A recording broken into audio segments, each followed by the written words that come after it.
están? Bienvenidos una vez más a la UNAM Responde. Qué gusto que nos acompañen en una nueva emisión que hacemos desde TV UNAM con el objetivo de compartir con ustedes el quehacer científico, cultural y humanístico que se genera desde nuestra Universidad Nacional Autónoma de México. Como cada día, también los invitamos a que se pongan en contacto con nosotros a través de nuestras redes sociales que ustedes ya conocen. Queremos seguir leyendo y escuchando sus dudas y sus comentarios. Hagamos juntos este programa.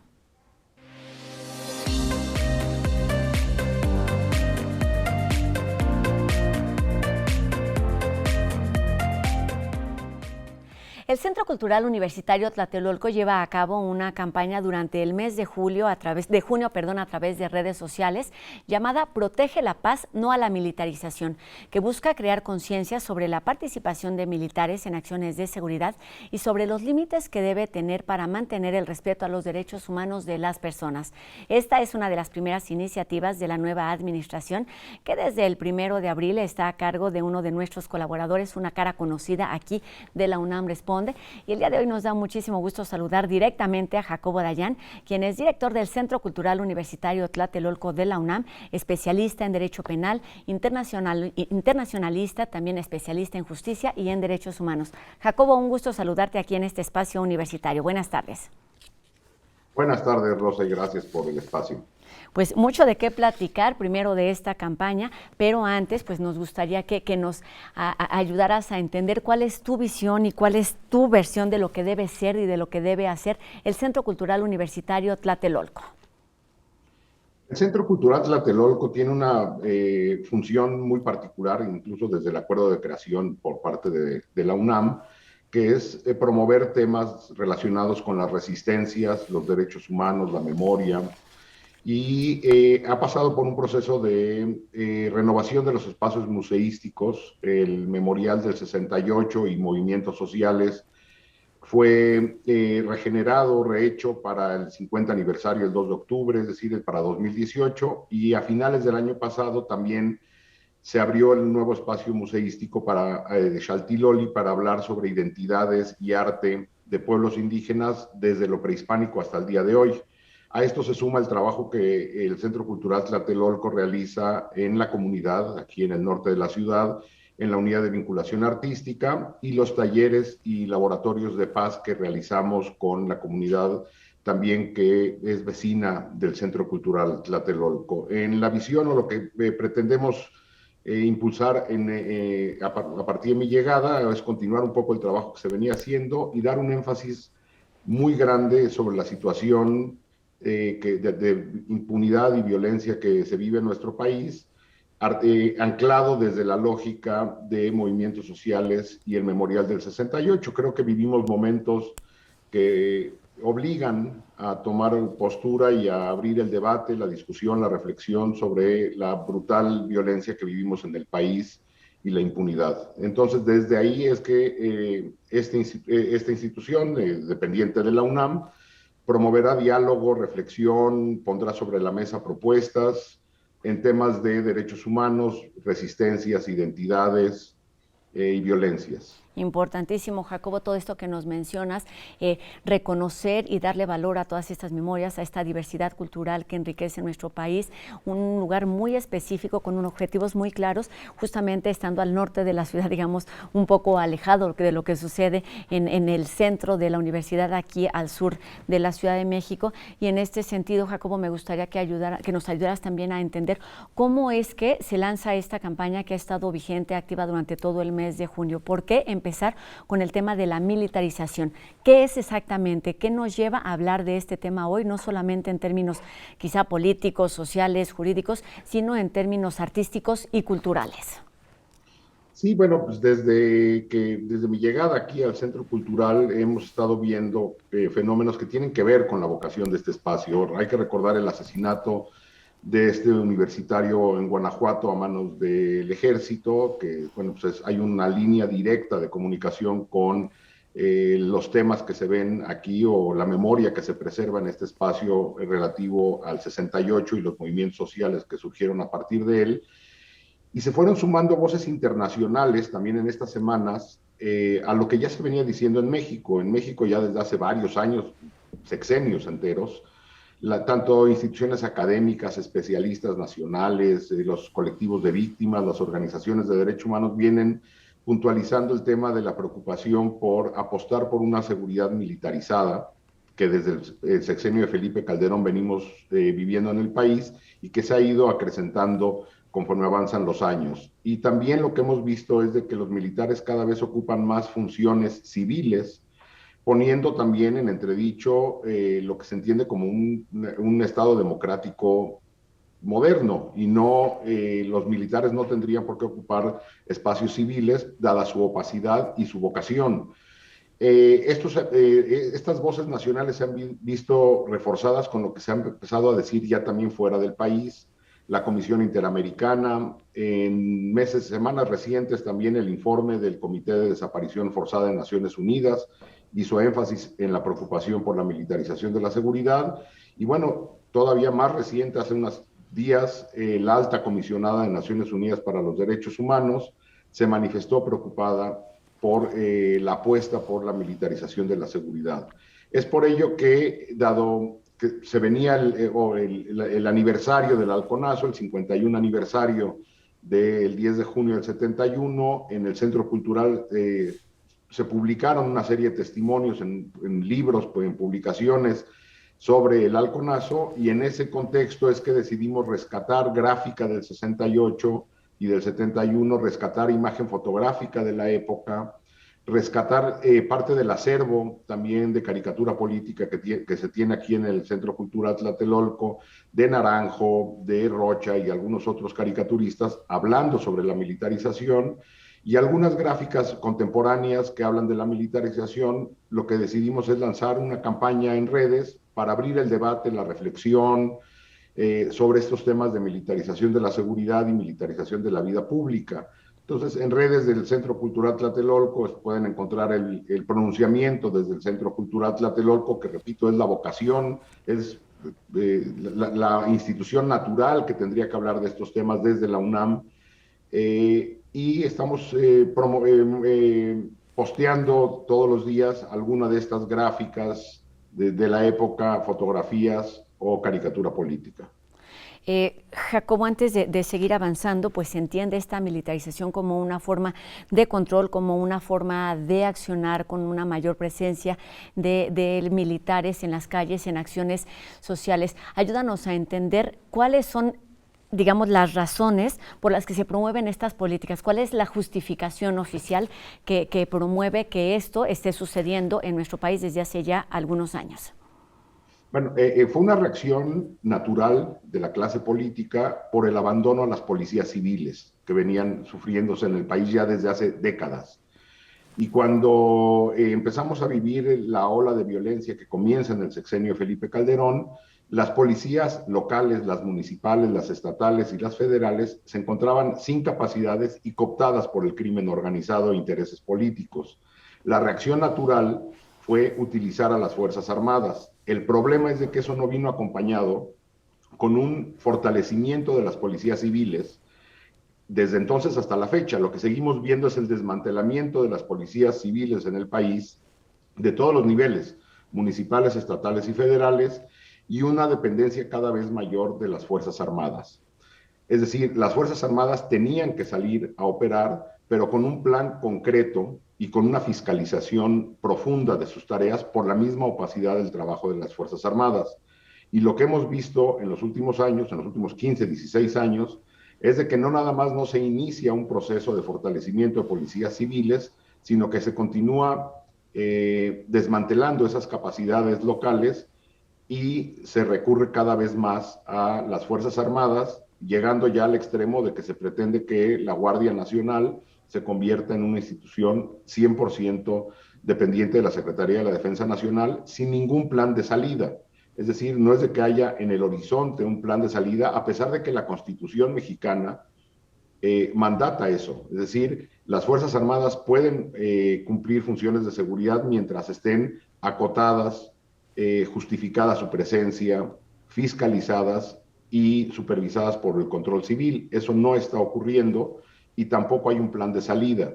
Entonces, fue una reacción natural el recurrir a las Fuerzas Armadas. No se pueden retirar de la noche a la mañana, pero lo que tendríamos que tener es un plan de salida que no estamos construyendo en el país por tercer sexenio consecutivo.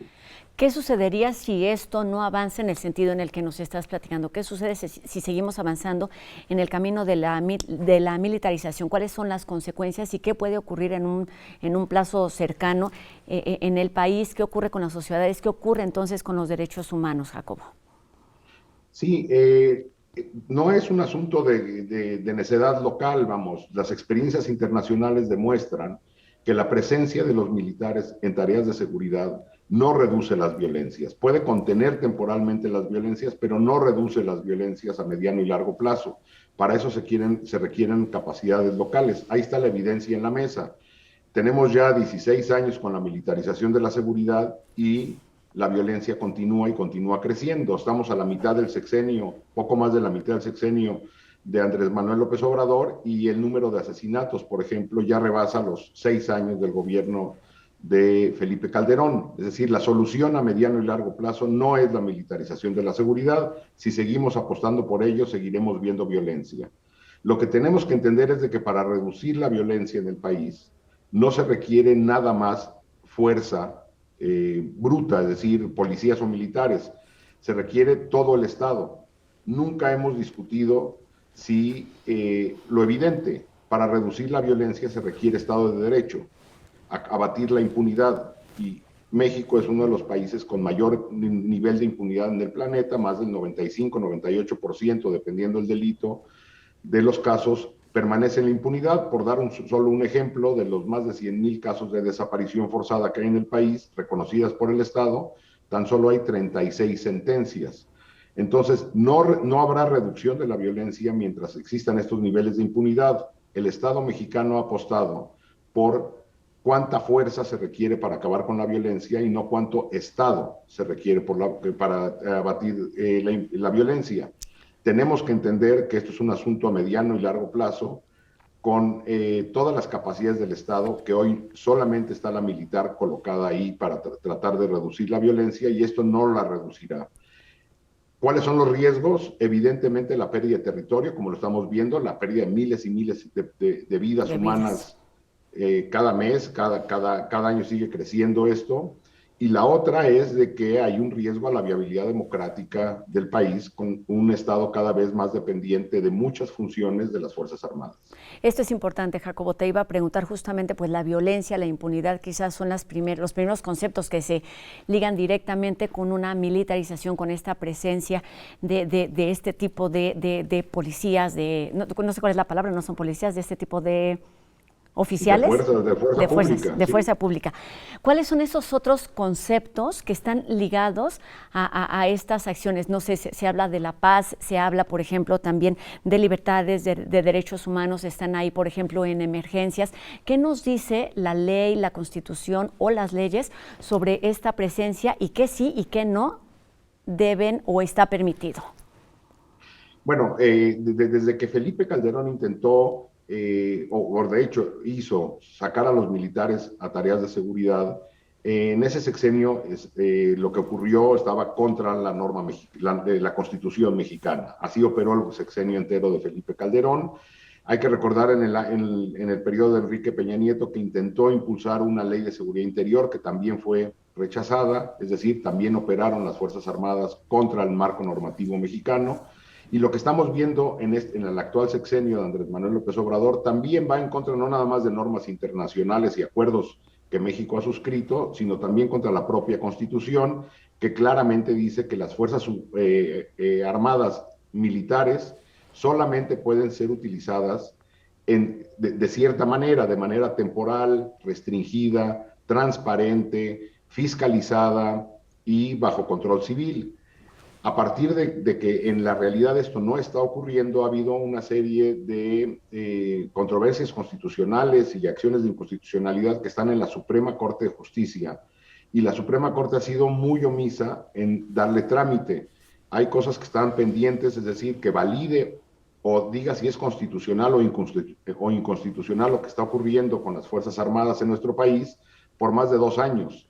Es decir, parece que la Suprema Corte ha decidido no incomodar al gobierno y diciendo lo evidente, que lo que está ocurriendo en el terreno va contra la Constitución. Por eso el presidente de la República está intentando hacer una reforma al final de su sexenio que pues, se quite la máscara y ya no tenga estas restricciones el ejército y pueda operar con absoluta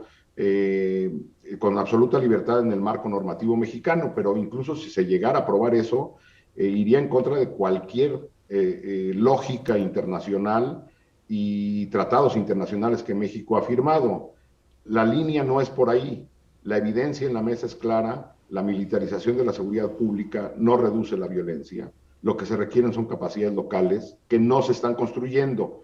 Y esto ha sido muy cómodo para las y los gobernadores del país, que parece que ya la seguridad no es problema de ellos, renuncian a garantizar la seguridad de la población y delegan eso a las Fuerzas Armadas Federales, que sabemos, repito, no son la solución. Resulta pues evidente esta falta de resultados y por lo tanto pues hay espacios como este, como el Centro Cultural Universitario Tlatelolco, que alza la voz de una manera distinta.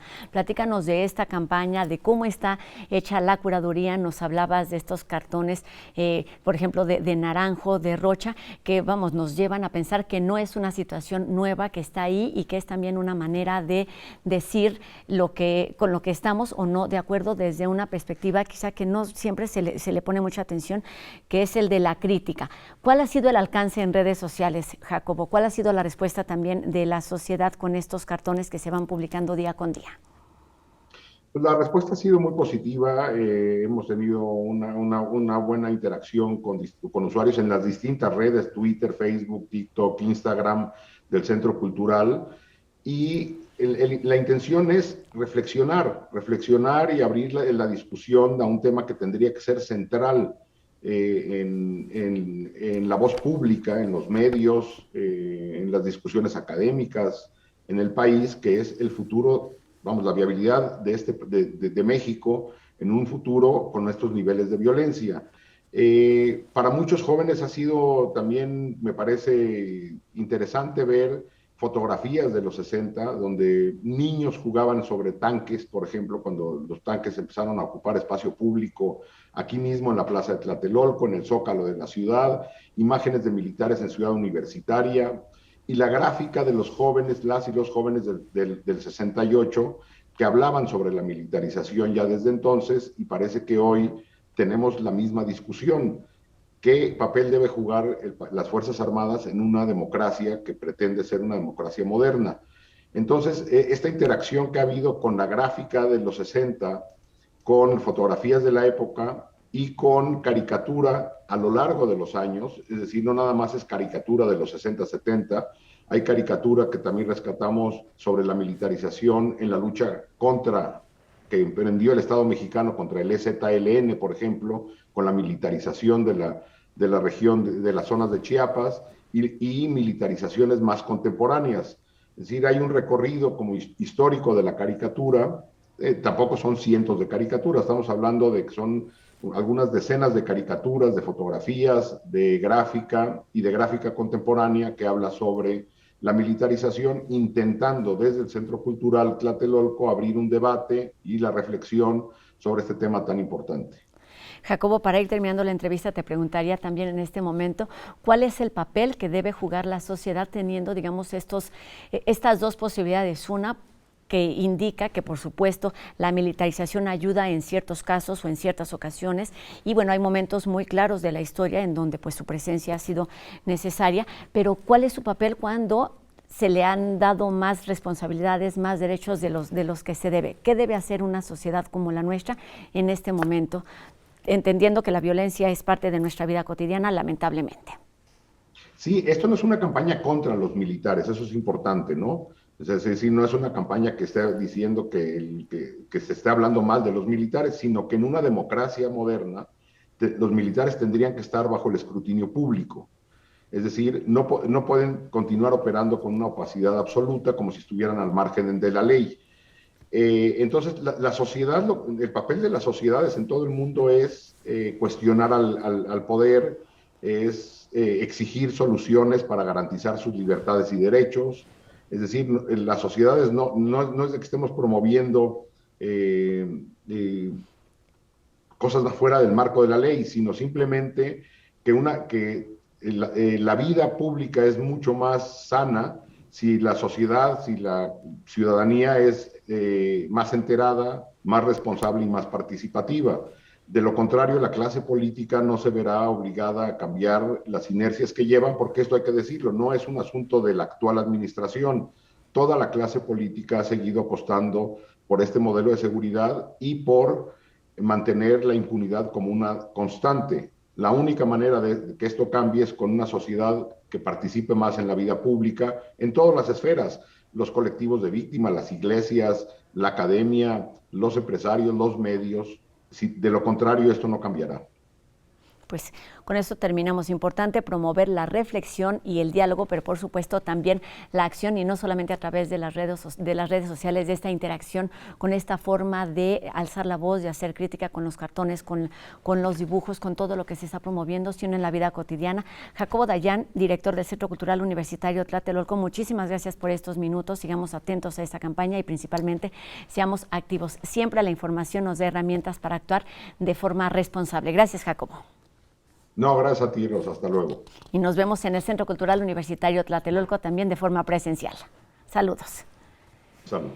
Y bueno, como sabemos, es jueves de Derechos Humanos que acabamos de abordar en nuestra entrevista de hoy, pero también es jueves de Eitan Cruz, quien hoy nos presenta una reflexión sobre las formas en las que actuamos cuando pertenecemos a distintos grupos sociales. Vamos a escucharlo.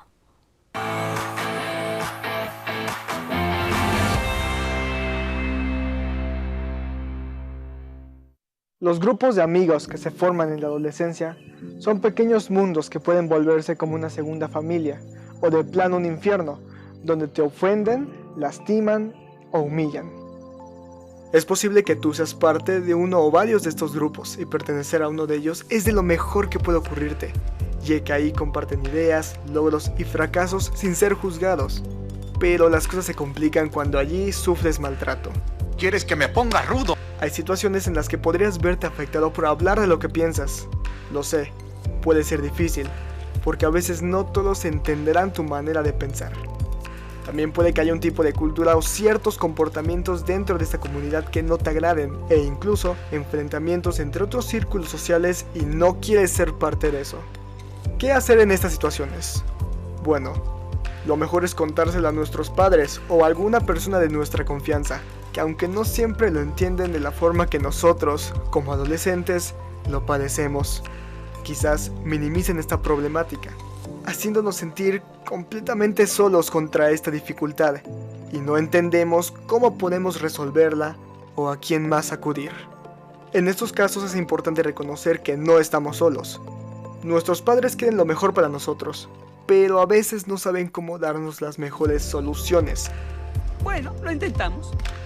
De tal manera que lo recomendable es acudir por ayuda profesional en donde se nos oriente sobre qué hacer, cómo conseguir buenos amigos y cómo mejorar nuestras relaciones familiares. Un amigo me enseñó que no importa el dolor pequeño o grande, justificado o no, siempre es importante y merece ser escuchado. Desde mi punto de vista, como alguien que fue víctima de abusos dentro de círculos tóxicos, mi recomendación es, suceda lo que suceda, no te quedes callado.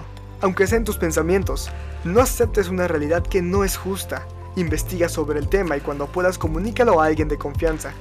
Además, y muy importante, ten la valentía de buscar nuevos grupos donde la aceptación sea mutua y no existan conductas de superioridad ni abusivas de ninguna de las partes. Pertenecer a un círculo social es gratificante, porque estableces vínculos de amistad, compartes información y puntos de vista, siempre y cuando haya un respeto de ellos hacia ti y de ti hacia ellos.